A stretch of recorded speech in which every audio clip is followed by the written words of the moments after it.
All right, so we are going to do genetics.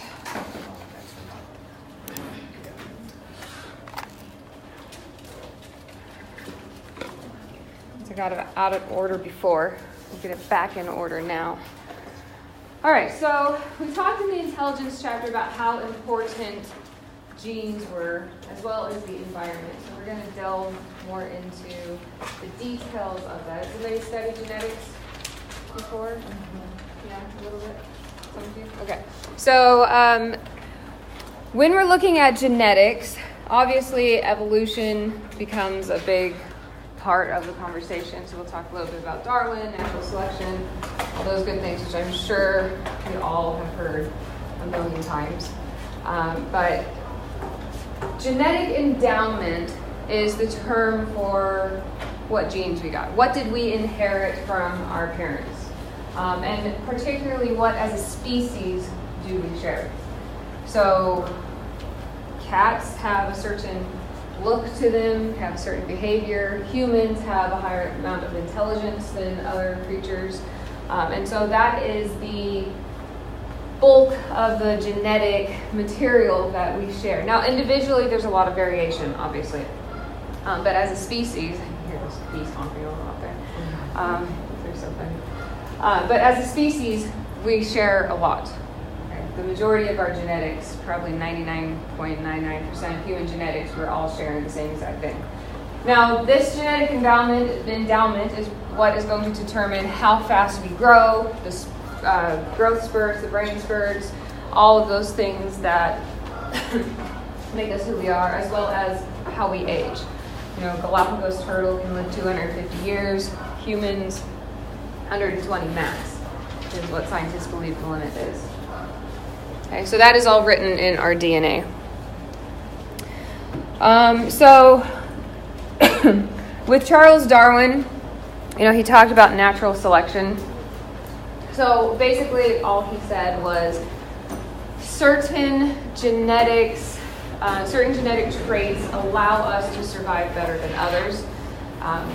For instance, evolutionary theorists believe that because humans are social creatures, that when people band together, you have a higher rate of survival, and so that genetic characteristic happens to get passed down.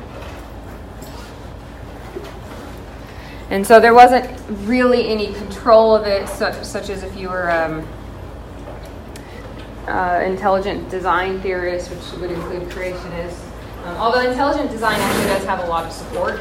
So that's the idea that whether it's God or not, that there's evidence of intellectual planning in our DNA and in genetics and so on, which is a really interesting theory.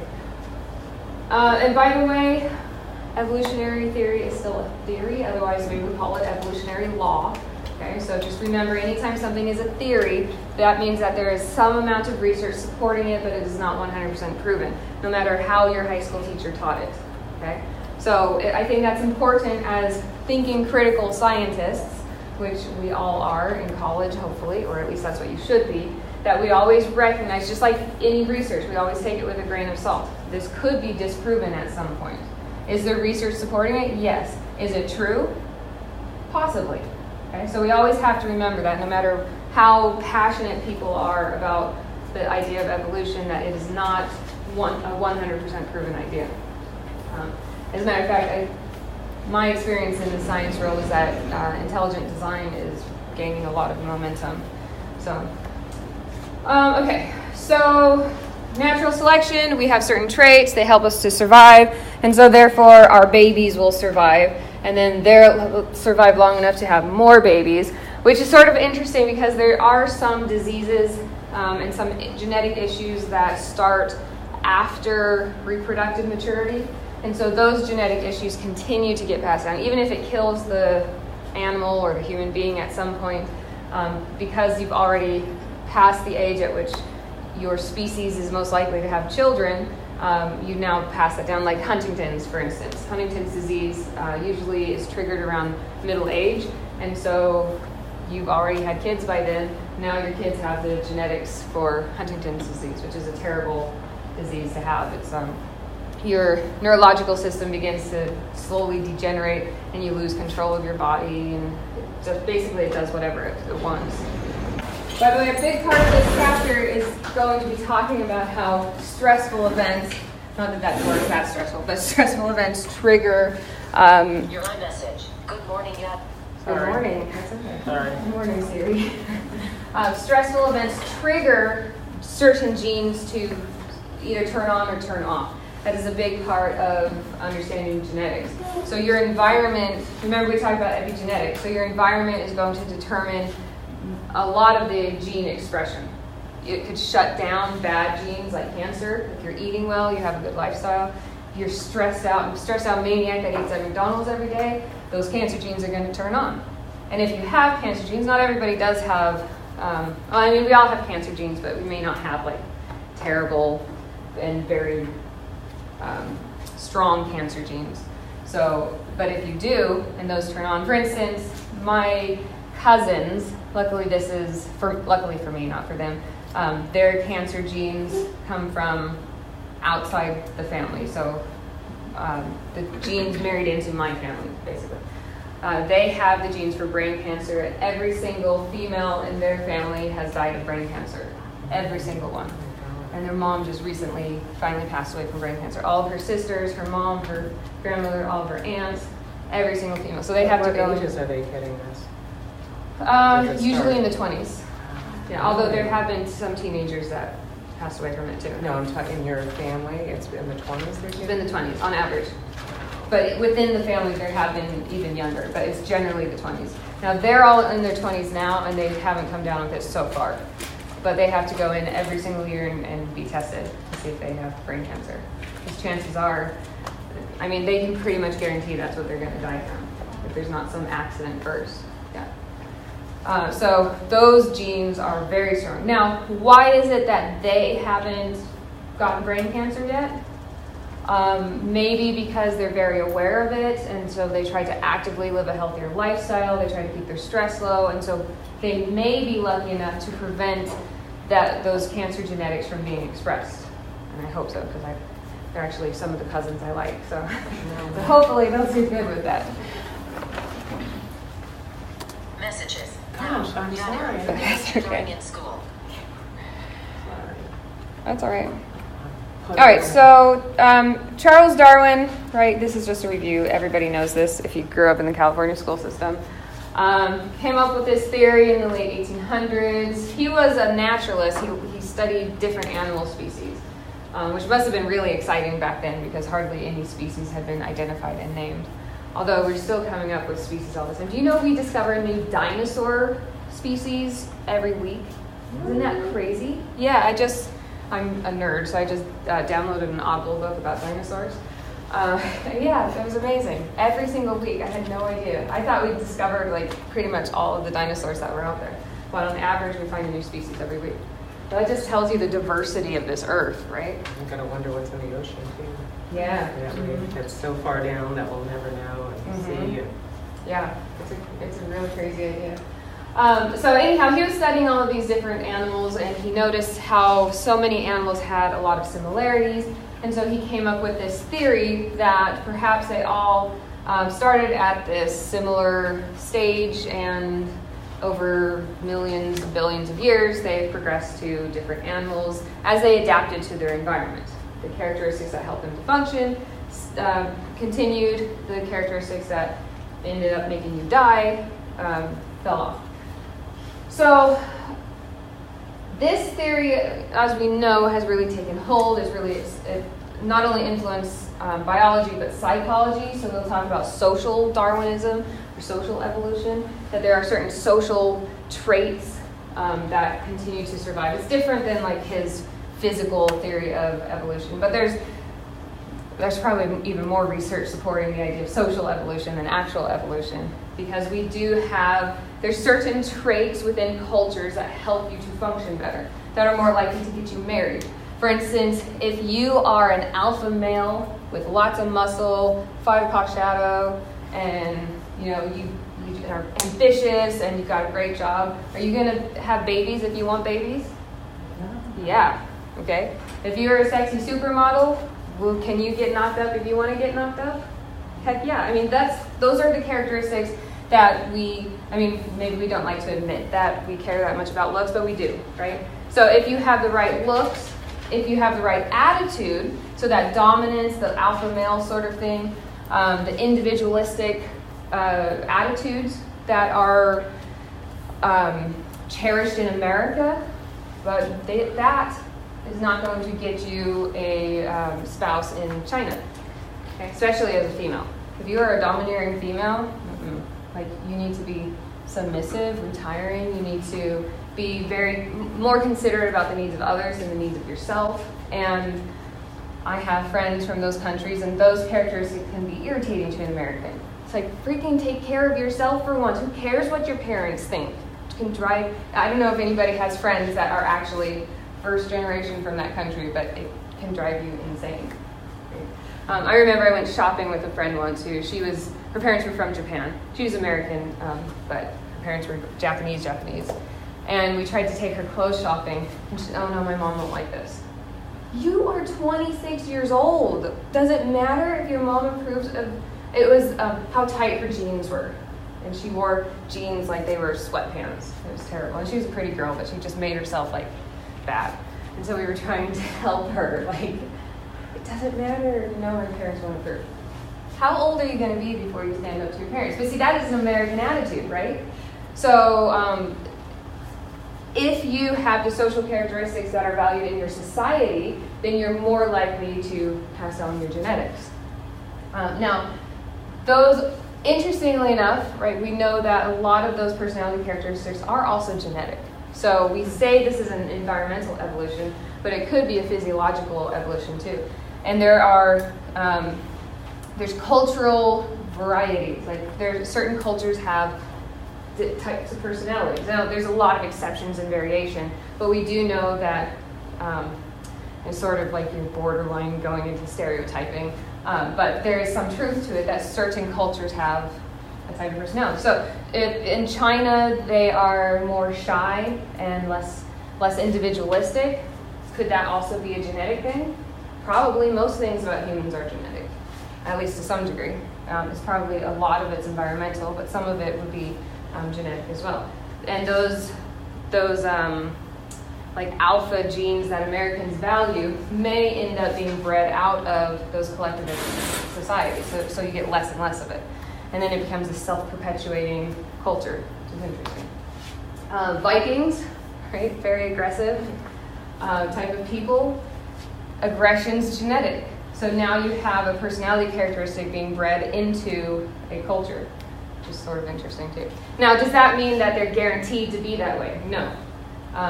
The Danes, for instance, invaded England, and the English were smart, and they said, let's Christianize this culture. It's the only way to stop them from killing us.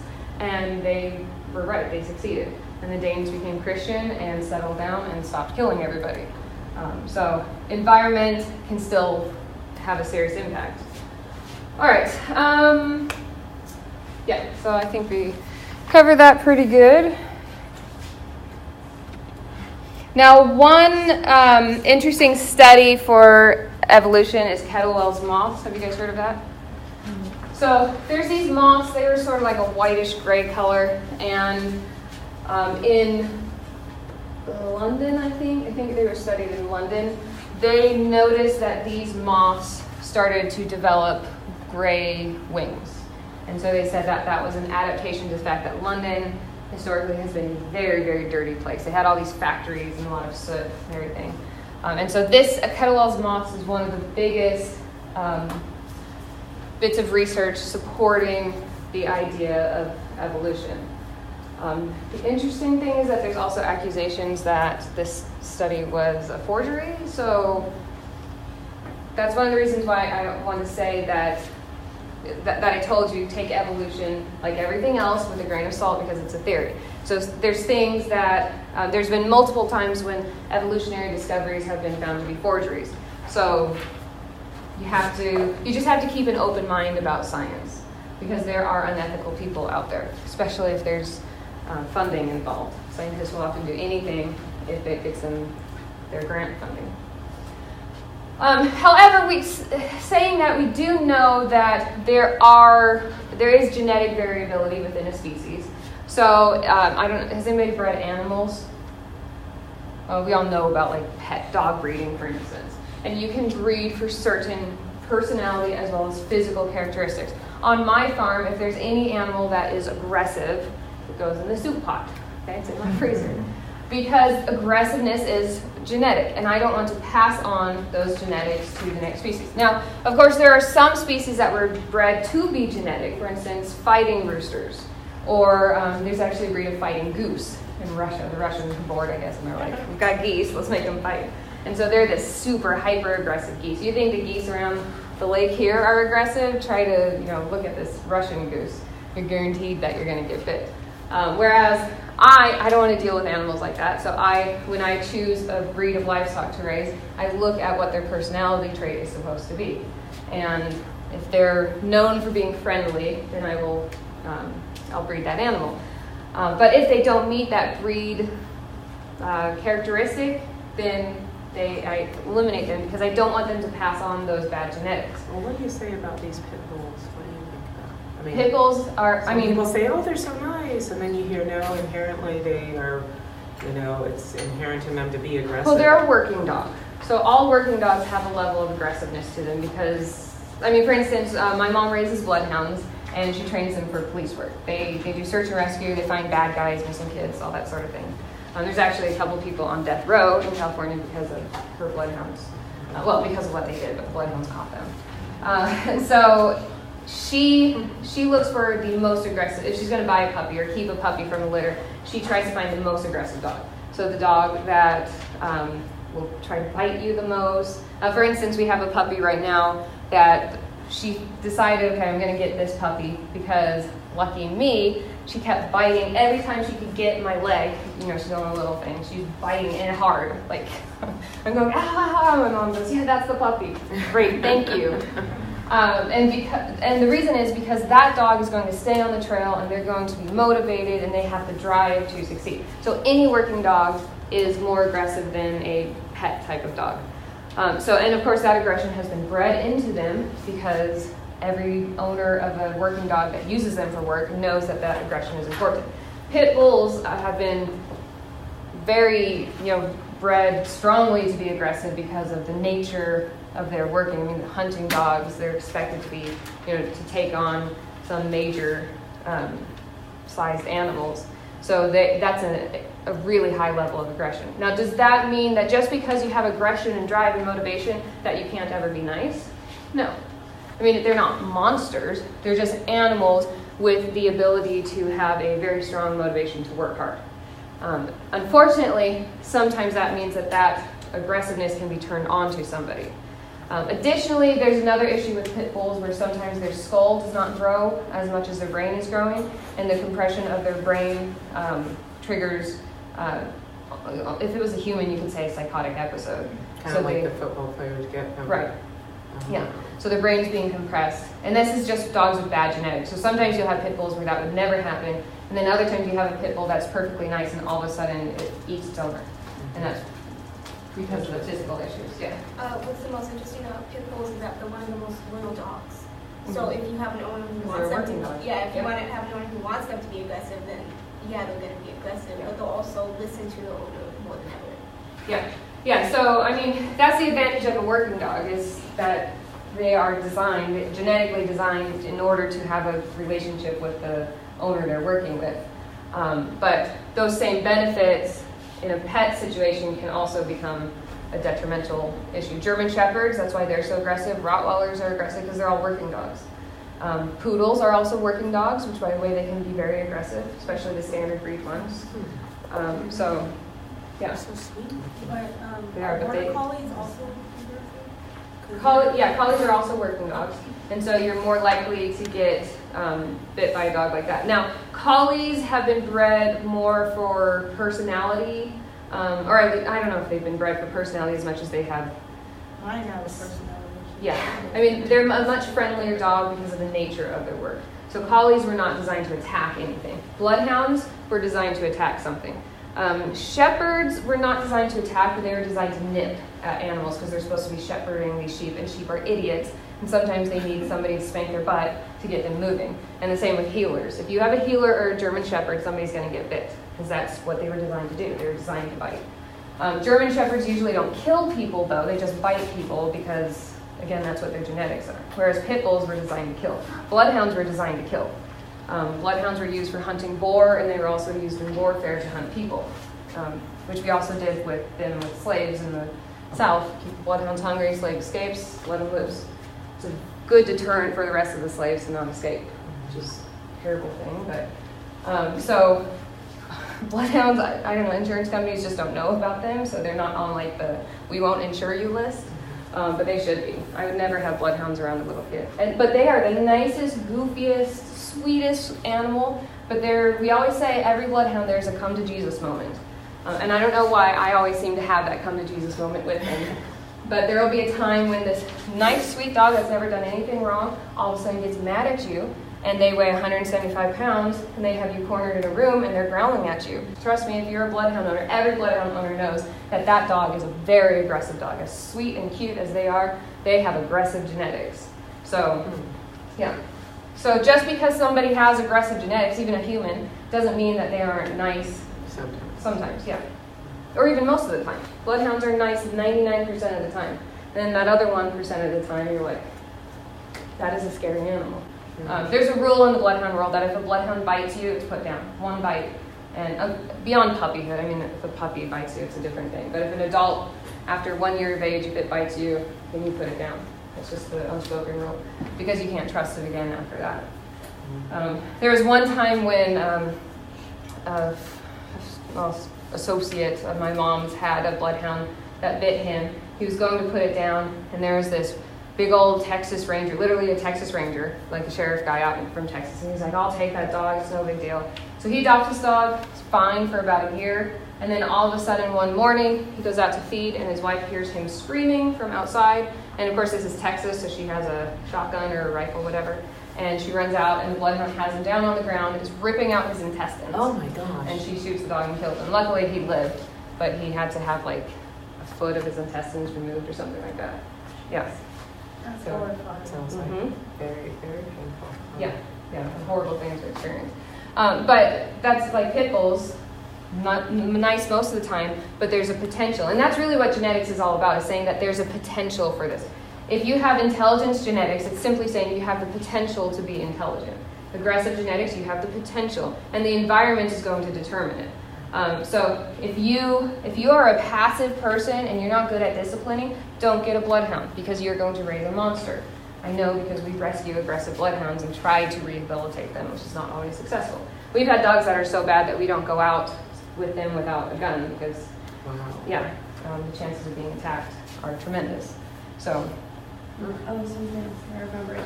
Pit bulls were also used as nanny dogs. Yes. So I think it was closer to the Victorian era. They would use pit bulls to basically watch their little baby. They would just leave their baby out with the pit bull, and the pit bull was used to protect, like if any birds or animals came to sniff around the pit bull. Now, I would guess that back then, because you're talking 2 centuries, right? So I would say back then, you're probably looking at a different type of genetics. Pit bulls have become so popular in the past, 50 years as these sort of underground fighting dogs that you have a lot of stupid people breeding dogs and not doing a good job of it. And they're breeding not for working traits, which a working dog needs to be consistent, loyal, able to do a job when they're told to do a job. A fighting dog is just supposed to be crazy. So people have been breeding for like psycho genes. So now you have this breed of dog that is going to be different than what you saw a few hundred years ago, where you had a loyal, consistent animal. Aggressive, yes, but consistent. And now you're breeding for more and more just fight sort of mindset, which is not what the pit bull was designed for. My husband has a phobia of them because when he was little, one of his best friends that he would play with all the time, that family had a pit bull and it attacked the other kid and ripped his throat out, and he watched his friend die in front of him. Wow. Yeah, I would not let a pit bull babysit my child. Yeah, he anymore. was in denial for a long time. Oh, That I never bet. even happened. Yeah. I was in England and just visiting, and when I was there, there was a grandma who was babysitting her grandchildren, and she had 2 pit bulls, and they ate the grandbaby while she was making a bottle for it in the kitchen. Yeah. So, 8, you mean literally 8. 8 hurt, yeah. There's just pieces left, according to the newspaper. Oh my gosh. And you know, I had a child mauled on the way home from school by a pit bull, and then the owner tried to call the dog off, and then the dog turned on the owner and ate his face off. Yeah, he was in critical condition in the hospital, but the student was, pretty damaged. Yeah. Yeah, so what you have to remember is that genetics simply mean potential for it. So you hear all these horror stories, and then you hear pit bull owners say, oh, my pit bull is so nice, and I've never experienced a bad pit bull. Well, great, but that doesn't mean there's not the potential. And if you look at statistics, pit bulls have a much higher likelihood of attacking somebody than other dogs. German Shepherds are below that, Rottweilers are below that, which is why those are the dogs that insurance companies may not cover you for. And Bloodhounds should be up there too, but insurance companies just don't know about it. Well, it's, you have all these horror stories, but in my family, we had pit bulls for like generations. Yeah. I knew you had pit bulls because My you're so dad- defensive of them. Yeah, so like my nephews, they would go out with the pit bull, and we couldn't even load him because we've always had him and we've trained them well. Yeah. Whereas my dad, he grew up with pit bulls. I'm going to So guess it's kinda that people who have good experience with pit bulls are also, you're probably also not like, oh, let's go find the dog that just won the underground fight match. Well, like So, exactly. yeah. So So you're looking for instance, my mom is looking for lined dogs that are very aggressive. And any aggressive dog that we rescue is from one of those lines that she likes to buy dogs from. So other people who are looking for pet quality dogs look for the nicest dogs. So for instance, when we go bloodhound puppy shopping, I pick a puppy and then she marks it off the list because I'm like, look, this puppy will let me hang it upside down and swing it around and it's totally happy with it. I want this dog. And she goes, okay, we're not getting that one. Because I'm great at picking nice, calm, pet quality puppies. Yeah. We actually don't look at traits or anything like that. If we see one and it's available, we get it, but we just know how to train it. Well, and yes, an environment has a big impact. You're just looking at probabilities. Yeah. So if you take a decent pit bull and give it to some ghetto person in Rialto who's going to walk around with it on a chain, then yeah, the likelihood is increased that dog will attack somebody. If you take a nice pit bull and you put it in a nice family, the likelihood is decreased. However, you also have hyper-aggressive lines. I had a dog where we never could train the aggressiveness out of it. Never. It was terrible. That dog was scary. He looked like he had shark eyes. He never had any emotion at all. And there was something wrong with him. I mean, it was, I don't know if it was genetic or what was going on, but that dog was so aggressive, there's nothing we could do to calm it down. And we ended up having to put it down because it was too dangerous. Yeah, that's what yeah. We joked that it was a devil dog who's possessed or something. And he was scary. You know, most dogs, you can tell what they're thinking. Like, oh, I'm a little scared of you. I'm a little happy to see you. I'm super happy to see you. I'm angry. Nothing on this dog. And so you didn't know, like if you're petting him, you didn't know if he was happy to be pet or if he was about to bite you. Yeah, it was crazy. So even though he was we're the people where the breeders will say, I have this aggressive dog that I'm going to put down unless you take it. And this dog we couldn't do anything for. Wow. Because it was just too aggressive. So they can't talk, so you can't really, and Can't we have cannot therapy sessions. even figure out our own human brains, Yeah. let alone that of an animal. So it Yeah. seems kind of, Yep. Yeah, you have to do I nonverbal would therapy. never want to own an animal that has a propensity Yeah. of any kind, because I don't know when it's going to. Yeah.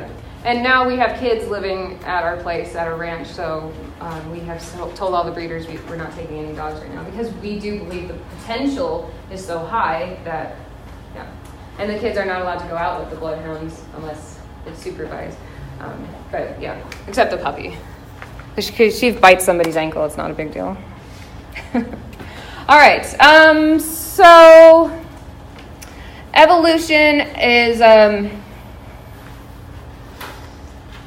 evolution is now the basis for all research. We have, in American society, most of the world, we start all of our evolution all of our research with a bias towards evolution. If we evolved from Stone Age man, then let's explain why we do this. There's pros and cons to that. Remember, we talked about theories. Theories help to organize data, help us to understand things, help us to develop new experiments, but it also is a form of bias. There's some criticism of this evolutionary-based research that says, but it's not proven.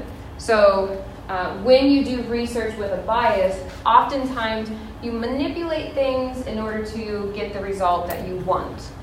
So there's pros and cons to that, which again is why you have to take research with a grain of salt. So let's see, we talked about all of this. Yeah, we talked about cultural evolution, so I think this is good. So again, cultural evolution, that we have learned psychological ways of interacting with each other, and that gets passed down. We teach our kids, this is the way to have a good marriage. This is the way to interact with your friends. Politeness. Is politeness genetic?